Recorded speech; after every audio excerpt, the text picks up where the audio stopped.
Hey guys, this is Abhishek Verma and welcome to our channel विद्या स्थली वाले sir. So students, आज हम बात करने वाले हैं एमपी बोर्ड क्लास 10 का ज्योग्राफी का second chapter resources of India का 9th वीडियो लेक्चर। जी हाँ, इसके पहले रिसोर्सेज ऑफ इंडिया 2 जिसका हमने 8 वीडियो लेक्चर कवर अप कर चुके हैं, जिसमें हमने बहुत सारे रिसोर्सेज की बात की है। इसके पिछले वीडियो लेक्चर हमने कोल और उसके टाइप्स के बारे में बात की थी, और आज हम बात करने वाले हैं मिनरल ऑयल साथ ही साथ नेचुरल गैस के बारे में। तो आज का वीडियो बहुत ही ज़्यादा अमेजिंग और इंटरेस्टिंग होने वाला है। वीडियो के एंड तक बने रहिए, वीडियो को लाइक कर लीजिए, वीडियो को शेयर कीजिए अपने फ्रेंड के साथ, ताकि ज़्यादा से ज़्यादा लोग इस वीडियो को नॉलेज गेन कर पाए। आपको यदि कोई डाउट आता है तो वो कमेंट भी कर दीजिएगा, हम आपके डाउट को दूर करने की कोशिश करेंगे। तो चलिए बिना किसी देरी के आज के इस अमेजिंग वीडियो को शुरू करते हैं।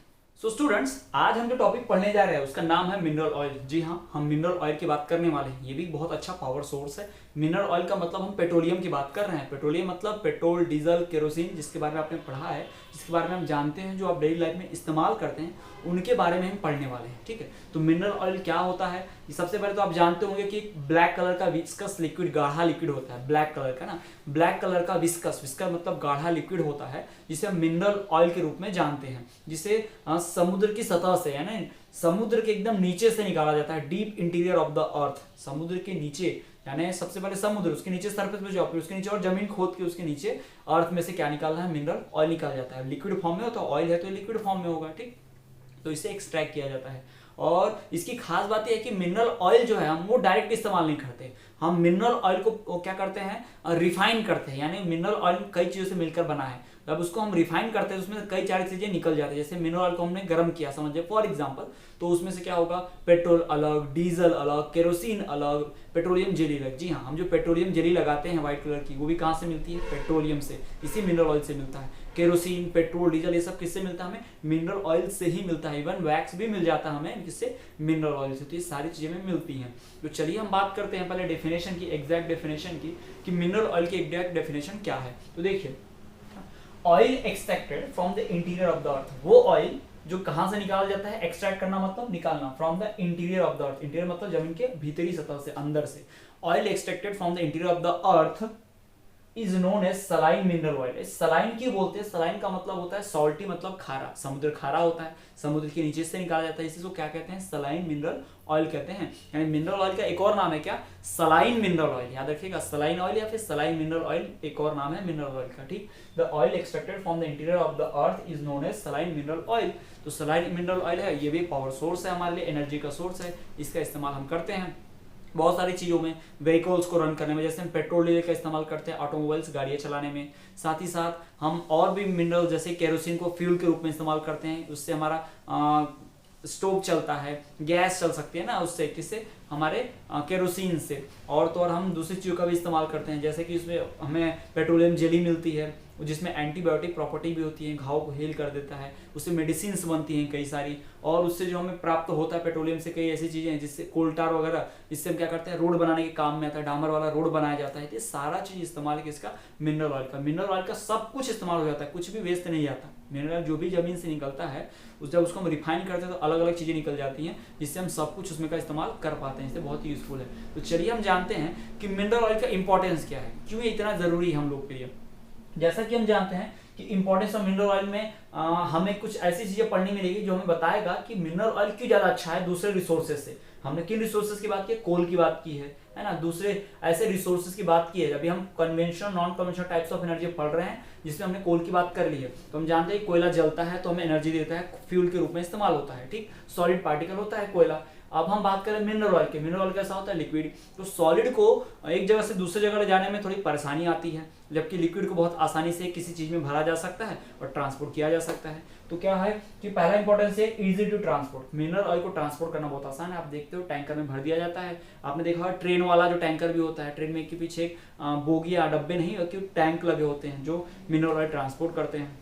साथ ही साथ एवरी पार्ट इज यूजफुल, जैसा मैंने आपको पहले ही बताया कि मिनरल ऑयल का हर एक चीज क्या आता है? इस्तेमाल में आ जाता है, यानी कुछ भी चीज फेंकना नहीं पड़ता। मिनरल ऑयल बहुत यूजफुल है, उसका हर एक पार्ट काम में आ जाता है। और तीसरी बात, गिव्स मोर पावर देन कोल। इसकी कैलोरीफिक वैल्यू ज्यादा है। कैलोरीफिक वैल्यू के बारे में आपने पढ़ा होगा साइंस में कि कैलोरीफिक वैल्यू क्या होती है। कैलोरीफिक मतलब जो चीज ज्यादा एनर्जी प्रोड्यूस करे बर्न होने पे, उसी को हम क्या बोलते हैं? कैलोरीफिक वैल्यू बोलते हैं। यानी कोयले को जलाओगे आप तो कम एनर्जी प्रोड्यूस होगी, मिनरल ऑयल को जलाओगे आप तो ज्यादा एनर्जी प्रोड्यूस होगी। यानी mineral oil gives more power, more energy than coal. तो कोल से क्या हो गया, अच्छा पावर सोर्स हो गया, एनर्जी सोर्स है, क्योंकि कोल से ज़्यादा जलता है, कोल से ज़्यादा एनर्जी प्रोड्यूस करता है। तो हम क्या करते हैं, मिनरल ऑयल का इस्तेमाल करते हैं। तो मिनरल ऑयल्स के इंपॉर्टेंस की हमने बात कर ली, साथ ही साथ मिनरल ऑयल की डेफिनेशन भी पढ़ ली। तो चलिए हम बात करते हैं हमारे नेक्स्ट टॉपिक की।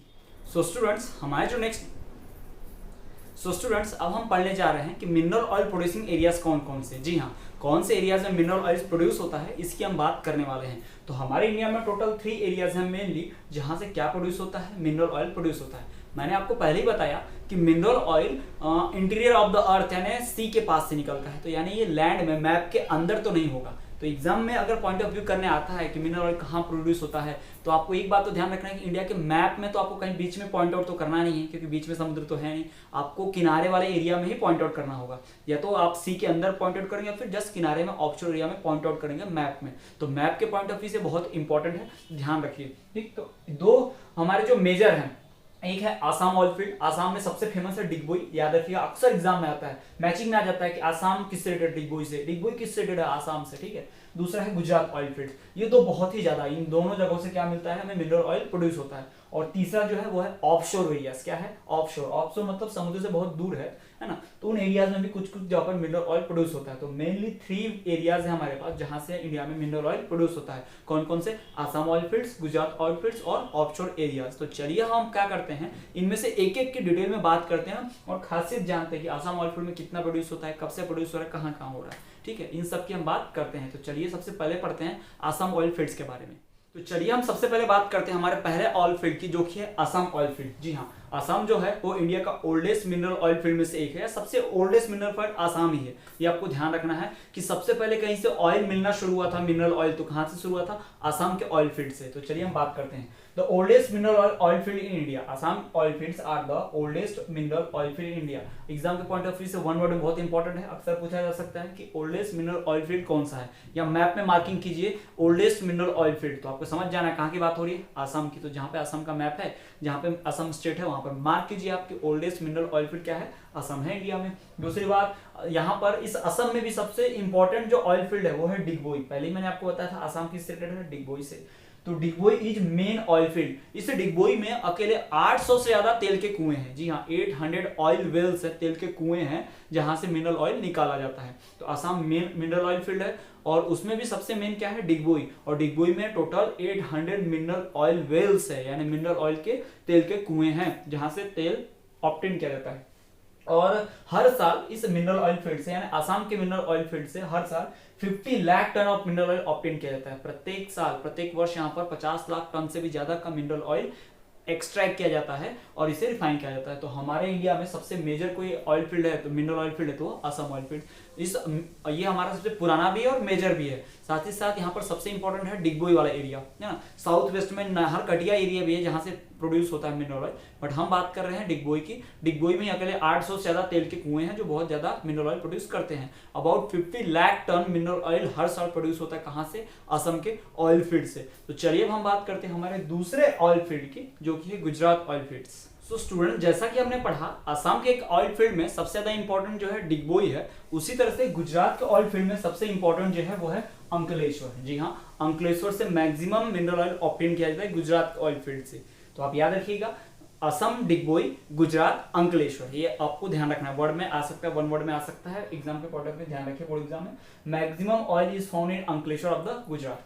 गुजरात के अंकलेश्वर ऑयल फील्ड से सबसे ज्यादा मिनरल ऑयल ऑब्टेन किया जाता है, जिस तरह से आसाम के डिगबोई से ऑब्टेन किया जाता है। दूसरी बात, oil field near gulf of Cambay is known as Lunej. जी हाँ, gulf of Cambay. Gulf of Cambay क्या है आपको बता देते हैं। गल्फ ऑफ कैम्बे अरब सागर में, यानी सी ऑफ अरेबिया के में पास में ही एक गल्फ ऑफ कैम्बे जो खाड़ी है, जहां पर खाड़ी किसे कहते हैं, गल्फ किसे कहते हैं, गल्फ का मतलब होता है खाड़ी।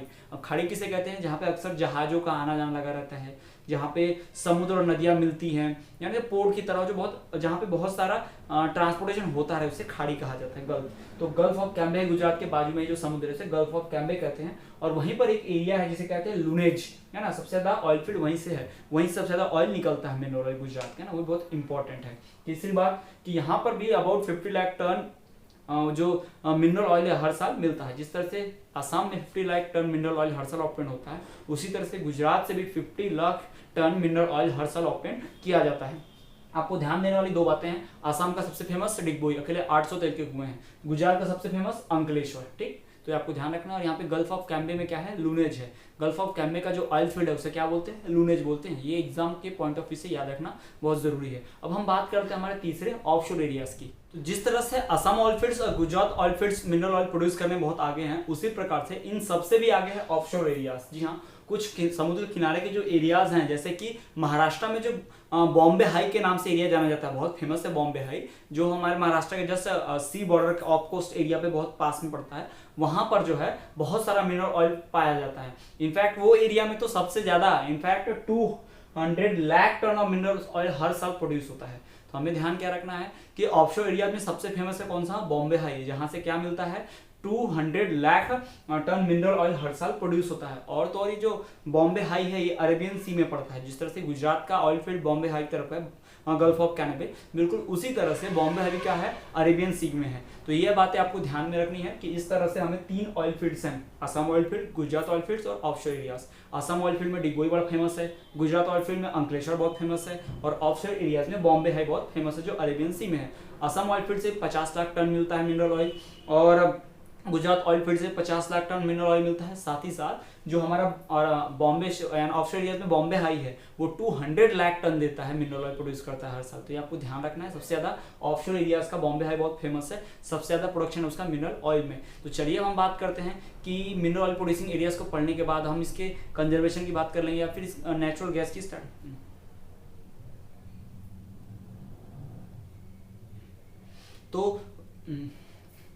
तो मिनरल ऑयल प्रोड्यूसिंग एरियाज को पढ़ने के बाद अब हम बात करते हैं नेचुरल गैस की। जी हाँ, अब हम बात करें कि नेचुरल गैस क्या होती है, कैसी प्रोड्यूसिंग एरियाज हैं और किस तरह से पाई जाती है, इसके यूजेस, फायदे वगैरह क्या क्या है, इन सब के बारे में चलिए डिस्कस करते हैं। सो स्टूडेंट्स, मिनरल ऑयल की बात करने के बाद अब हम बात करते हैं नेचुरल गैस की। जी हाँ, नेचुरल गैस जो हमारा पावर रिसोर्स है इसकी हम बात करते हैं। तो नेचुरल गैस की खास बात यही है कि ये वहीं पर मिलता है जहां पे मिनरल ऑयल फाउंड होता है। जी हाँ, ये जो फाउंड होता है कहाँ होता है, मिनरल ऑयल के साथ। It is found along with mineral oil. जी हाँ, जहाँ पे मिनरल ऑयल मिलेगा ज्यादा चांसेस कि वहां पर क्या हो, नेचुरल गैस भी हो। सेडिमेंट्री रॉक्स में पाए जाते हैं, सेडिमेंट्री रॉक्स में ये पाया जाता है। ठीक है, और नेचुरल गैस जो है बहुत आसान है, बहुत अच्छी, बहुत ज्यादा हाई कैलोरीफिक वैल्यू। ये कोल अच्छा होता है, फिर कोल से भी अच्छा क्या हमने पढ़ा, मिनरल ऑयल। ये मिनरल ऑयल से भी अच्छा क्या है, नेचुरल गैस है। जी हाँ, बहुत ज्यादा कैलोरीफिक वैल्यू होती है, कुछ भी पॉल्यूशन नहीं करता। ये जलने के बाद, बर्निंग के बाद कुछ भी रेसिडुअल नहीं बचते, यानी कुछ भी बचता नहीं है, ना राख बचती है, ना धूल डस्ट, कुछ नहीं बचता है। ये पूरी तरह से कंबस्टिबल है, यानी ज्वलनशील पदार्थ है। आपने पढ़ा होगा कंबस्टिबल, नॉन कंबस्टिबल। ठीक, तो ये उसी तरह से बिल्कुल easy to transport, easy to store. Gas को बहुत ज्यादा, आप देखते हो घर में जो सिलेंडर आता है ना रिफिल, वो कैसे रिफिल होता है, छोटा सा है, उसमें बहुत सारी गैस भरी जाती है, 2-2 महीने तक चल जाता है वो, है ना। और ट्रांसपोर्ट करना भी बड़ा आसान है, इसको पाइप के थ्रू भी जहाँ से निकलता है और फैक्ट्री तक पहुंचा दिया, वहां तक ट्रांसपोर्ट हो सकता है ना। गैस पाइप भी होती है, जिस गैस पाइप से घरों तक गैस पाइप आ रहा है। अभी हम लोग क्या तो सिलेंडर का रिफिल आता है, बट सिटीज में मैक्सिमम जगह पे जैसे नल का कलेक्शन बिल्कुल वैसे ही गैस का भी कनेक्शन है, उनके घरों तक गैस भी पहुंच जाती है बिल्कुल उसी तरह से। तो ये सारी चीजें हमें देखने मिलती हैं। तो गैस के फायदे हैं। तो चलिए हम बात करें नेचुरल गैस की और थोड़ी सी। नेचुरल गैस जो है किसके साथ मिलती है, मिनरल ऑयल के साथ। It is found along with mineral oil. तो आपको पूछा जा सकता है which power resource is found along with mineral oil, तो आपको बताना है natural gas is found along with the mineral oil. या फिर ये भी पूछा जा सकता है which mineral resource is found along with natural gas, तो mineral oil is found along with natural gas. दोनों घुमा फिरा के वाइस वर्सा, ध्यान रखिए। और फिर उसके बाद इसका डिमांड दिन ब दिन बढ़ते जा रहा है नेचुरल गैस का। क्यों? क्योंकि इसे स्टोर करना, इस्तेमाल करना बड़ा आसान है और हाई कैलोरीफिक वाली बहुत ज्यादा एनर्जी प्रोड्यूस करता है। और तो और पॉल्यूशन भी नहीं करता, क्योंकि जलाने के बाद ना कुछ राख बचता है, ना ही कोई डस्ट बचता है, ना कोई धुआं निकलता है, स्मोकलेस, ऑर्डरलेस है बहुत, है ना। और इसको स्टोर करना बहुत आसान है, ट्रांसपोर्ट करना भी बहुत आसान है, जिसके कारण इसका इस्तेमाल दिन ब दिन बढ़ते जा रहा है और इसकी डिमांड भी दिन ब दिन बढ़ते जा रही है। तो इसके हम इंपॉर्टेंस की बात कर लेते हैं। Easy to store, easy to transport, है ना। इसे जमा करके रखना और एक जगह से दूसरी जगह पहुंचाना बहुत ही आसान है। दूसरी बात, high calorific value causes no pollution. बहुत कैलोरीफिक वैल्यू है, बहुत ज्यादा एनर्जी देता है जलने पर। It gives more heat, more amount of energy on burning as compare to other sources of energy. किसी भी सोर्स ऑफ एनर्जी से सबसे ज्यादा एनर्जी प्रोड्यूस कर रहा है ये कौन, नेचुरल गैस। इसकी कैलोरीफिक वैल्यू बहुत हाई है और ऊपर से पॉल्यूशन भी नहीं करता, इतनी ज्यादा एनर्जी भी देता है, साथ ही साथ पॉल्यूशन भी नहीं फैलता है। उसके बाद हम बात करते हैं कि no residues are left after burning. जलने के बाद कुछ भी बचा हुआ मटेरियल नहीं रहता है, यानी कुछ भी रेसिड्यूज, इसके पीछे अवशेष नहीं बचते हैं, ना राख रहेगी, ना धुआं रहेगा, ना धूल रहेगी, कुछ भी नहीं बचता है, पूरी तरह से जल जाता है। और बेस्ट फ्यूल फॉर कुकिंग, और इसीलिए खाना बनाने के लिए क्या है, बेस्ट फ्यूल है। इसीलिए देखिए आप खाना बनाने के लिए पेट्रोल, डीजल, किसी भी तरह का सोर्स ऑफ एनर्जी, इलेक्ट्रिसिटी से भी ज़्यादा किसका इस्तेमाल किया जाता है, गैस का इस्तेमाल किया जाता है। It is best for cooking and it is also useful to run vehicles. बहुत सारे व्हीकल्स जो हैं हमारे नेचुरल गैस पे रन करते हैं, बाइक पे बहुत सारे व्हीकल्स भी रन करते हैं। तो गैस वाले व्हीकल्स जो आपने देखा, बड़ा सा ब्राउन कलर का सिलेंडर होता है, लंबा सा रिफिल आता है उसका। जो आपने ओमनी वैन देखी, ओमनी कार देखी हुई ना, वैन होती है जो, वो भी किस पे चलती है, नेचुरल गैस पर चलती है। बहुत सारे व्हीकल्स आ रहे हैं जो आजकल सीएनजी गैस, जिसको कॉम्पैक्ट नेचुरल गैस बोलते हैं, सीएनजी इस पे चलता है। जो हमारे घरों में आता है वो एलपीजी है, लिक्विफाइड पेट्रोलियम गैस, ठीक है, वो फ्यूल के काम आता है। और सीएनजी जो है वो व्हीकल को रन करने काम आता है, कॉम्पैक्ट नेचुरल गैस जिसे हम बोलते हैं, ठीक है। तो ये हमने बात कर ली नेचुरल गैस की। अब चलिए हम बात करते हैं हमारे अगले टॉपिक की, जो कि है इलेक्ट्रिसिटी।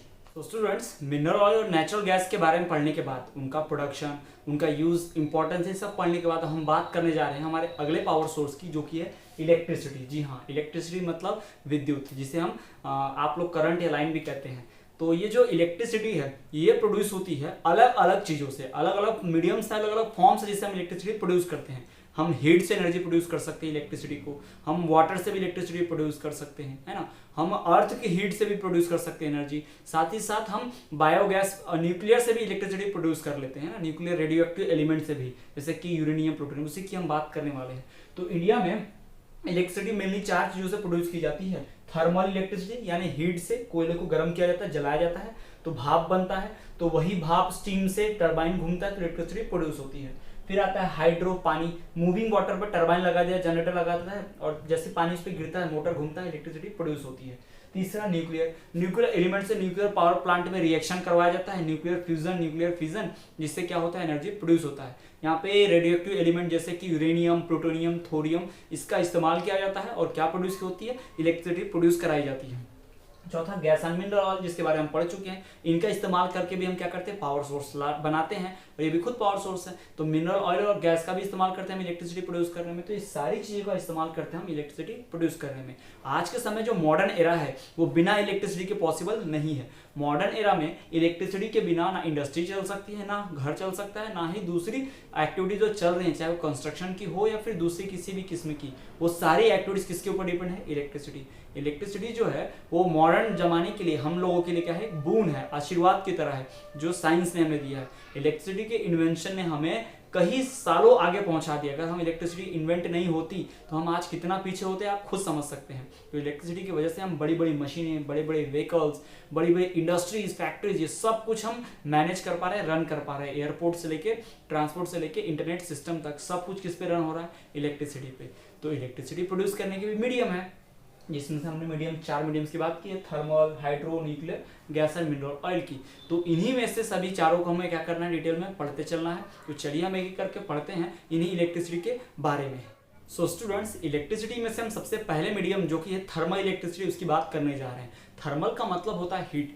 जो थर्मल वर्ड है इसका मतलब क्या होता है, हीट, यानी हीट से इलेक्ट्रिसिटी प्रोड्यूस करना क्या कहलाता है, थर्मल इलेक्ट्रिसिटी कहलाता है। तो क्या होता है, जमीन से जो कोयला निकला हुआ है, हम जो माइन से कोयला निकालते हैं, उस कोयले को जलाया जाता है और उस जो कोयला जलता है और फिर वो वाटर को क्या करता है, भाप बनाता है। आपने कुछ इस तरह के पावर प्लांट्स में देखे होंगे, ऐसा आपने देखा होगा स्ट्रक्चर, यहाँ से धुआं निकलते रहता है ना, ऐसे ऐसे निकलते रहता है। तो यहाँ पर क्या होता है, यहाँ पर कोयला जलाते हैं, कोयला बर्न करते हैं और यहाँ पर क्या होता है, वाटर होता है, ठीक। तो जब कोयला गर्म होता है तो यहाँ का वाटर भाप बन के ऊपर उठता है, भाप बनता है और यहाँ पर लगा होता है क्या, मोटर, इस तरह से मोटर लगी होती है, टरबाइन।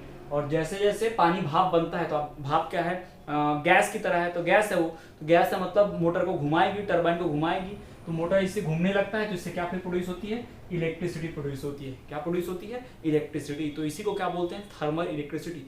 थर्मल इलेक्ट्रिसिटी को बनाने के लिए, इसको मैनेजमेंट करने के लिए, बढ़ाने के लिए हमारी गवर्नमेंट ने क्या किया था, पहली बार 1975 में एनटीपीसी यानी कि national thermal power corporation, NTPC याद रखिएगा, 1975 में national thermal power corporation NTPC setup हुई थी। ये हमारे गवर्नमेंट के द्वारा थर्मल इलेक्ट्रिसिटी को प्रोड्यूस में और उसका मैनेजमेंट करने के लिए पहली बार national thermal power corporation NTPC को 1975 में स्टैब्लिश किया था। अब इस एनटीपीसी ने क्या किया, कई सारे थर्मल पावर प्रोजेक्ट्स यानी अलग अलग स्टेट में अलग अलग जगहों पर पावर प्लांट्स लगाए ऐसे, ताकि क्या प्रोड्यूस हो सके, थर्मल इलेक्ट्रिसिटी। साथ ही साथ इन्होंने कुछ बायोगैस गैस 7 बायोगैस प्रोजेक्ट भी बनाए जिससे क्या प्रोड्यूस हो सके, इलेक्ट्रिसिटी, थर्मल इलेक्ट्रिसिटी प्रोड्यूस हो सके। तो जिसमें से हमें कुछ खास नाम याद रखना है, अक्सर एग्जाम लिखने आ जाता है, right 2 names of thermal power project, आपको याद रखना है। सबसे पहला याद रखिए सिंगरौली जो मध्य प्रदेश में है, मध्य प्रदेश में एक और है विंध्याचल मध्य प्रदेश का, वो भी याद रख लीजिएगा, और कोरबा छत्तीसगढ़, ये दो बड़े आसान है, याद रखना है आपको, सिंगरौली मध्य प्रदेश, कोरबा छत्तीसगढ़, है ना। रामागुंडम है तमिलनाडु में, और ऐसे कई हैं जैसे कि केरला में भी है, बहुत सारे ऐसे थर्मल पावर प्लांट्स हैं, लेकिन हमको दो नाम स्पेशली याद रखने जो एग्जाम में लिखने आते हैं अक्सर 2 मार्क्स के लिए। तो क्या ध्यान रखेंगे आप, सिंगरौली मध्य प्रदेश और कोरबा छत्तीसगढ़। तो ये है थर्मल पावर प्लांट्स के बारे में, थर्मल एनर्जी के बारे में, थर्मल इलेक्ट्रिसिटी के बारे में। तो क्या है थर्मल इलेक्ट्रिसिटी, सीधा सीधा कि थर्मल इलेक्ट्रिसिटी मतलब the energy produced by heat, the energy produced due to heat is known as thermal electricity.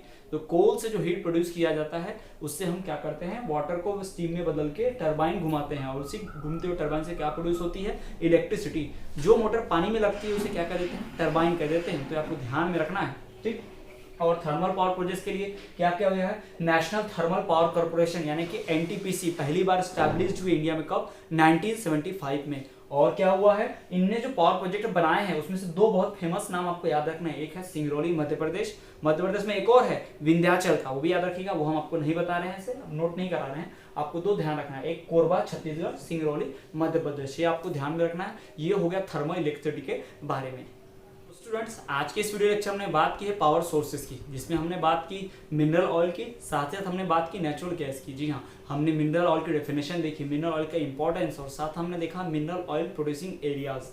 उसके बाद हमने बात की किसकी, नेचुरल गैस की। हमें एक बात खास ध्यान रखनी है कि मिनरल ऑयल जो है और नेचुरल गैस एक साथ मिलते हैं, natural gas is found along with mineral oil, ये हमें ध्यान रखना है। उसके बाद हमने बात की कि पावर सोर्सेज जो हमारे इलेक्ट्रिसिटी वाले हैं उनकी बात की, उसमें हमने देखा कि 4 तरह के होते हैं, थर्मल, हाइड्रो, है ना, और जो न्यूक्लियर, और उसके बाद गैस और मिनरल ऑयल वाले, जिसमें से हमने सबसे पहले जो थर्मल इलेक्ट्रिसिटी की बात की है, जिसमें हमने एनटीपीसी का एस्टैब्लिशमेंट 1975 में, और 2 थर्मल पावर प्रोजेक्ट की बात की, सिंगरौली मध्य प्रदेश और कोरबा छत्तीसगढ़ की। तो ध्यान रखिएगा, कोरबा है वो, तो इसी तरह से पूरा वीडियो लेक्चर आप देखते रहिए। ये हमारा 9th वीडियो लेक्चर था। अब इसके बाद हम इस चैप्टर का आखिरी और 10th वीडियो लेक्चर लाने वाले हैं, जो इस पूरी तरह से इस चैप्टर का रैप अप कर देगा, एंड हो जाएगा। तो यानी टोटल 10 वीडियो लेक्चर में हम ये चैप्टर कवर अप कर लेंगे। तो आज के वीडियो लेक्चर में इतना ही। आई होप ये वीडियो आपको पसंद आया होगा। वीडियो को लाइक कीजिए, ज़्यादा से ज़्यादा अपने फ्रेंड तक शेयर कीजिए। कोई डाउट है तो कमेंट कीजिए, हम वो आपका डाउट दूर करने की कोशिश करेंगे। तो चलिए इसी तरह देखते रहिए विद्यास्थली बाय सर।